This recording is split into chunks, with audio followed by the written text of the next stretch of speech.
put out a bunch of questions for you guys to ask or drop your opinion on the ego, and got pretty good participation. So this is going to be more like a question and answer, but it's also going to be um like the fans that are asking the questions. So it's going to be pretty cool. And I think we could get it right off the bat here with the one of the questions I got was, what is the ego? So it's a pretty good start there. Yeah, and I think the best place to start is I like to take words, and there's either two things I like to do with the word. If I'm confused about it or if I want to go deeper. I like to get the definition, of course, and everyone likes a definition. But I also like to look at the root word and where it comes from, especially in the past, like looking at the Latin or the Greek. And in Latin, ego is I. And I think that just tells it all. When you're coming from a place of I, a place of judgment, that's ego. The thing that we've come to in society today is we've labeled ego in this one way, but I want to kind of redefine it in a sense so people can understand what it means, because again, in Latin it means I. Now, psychologically, what is the ego? Most people don't even know this. So it's the mediator between the unconscious and conscious mind. This could be confusing. We can get into what the conscious mind means. We can get into what the unconscious mind means. But just think about it in basic terms. It's this middle point mediator that's deciding what's being allowed from the unknown into the known in your life. So if you look at it that way, now it's something that doesn't need to be killed off, because if it's killed off, then you're unconscious.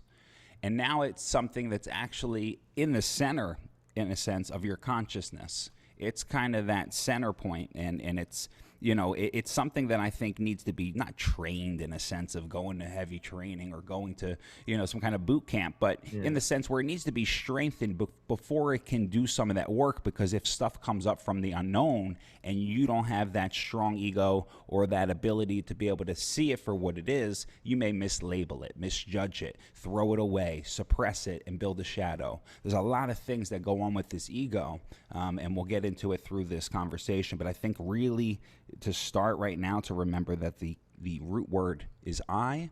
It's out of judgment. Anytime you're coming from a place of judgment, that's the ego. And then it's the psychological mediator between the known and the unknown.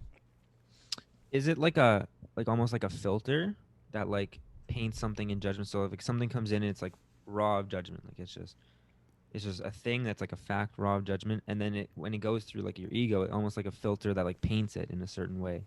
Yeah. Yeah. Well, think about your favorite sports team, and you have your rival, of course. Yeah. And if someone's doing well from your rival, it's so hard for you to accept it, and that's the ego kind of getting in the way there. It's distorting reality a bit. You're not able to truly be whole if the ego is not in a good place, and especially early on when that ego's becoming conscious, it's in a heavy state of dependency on parents and on nature.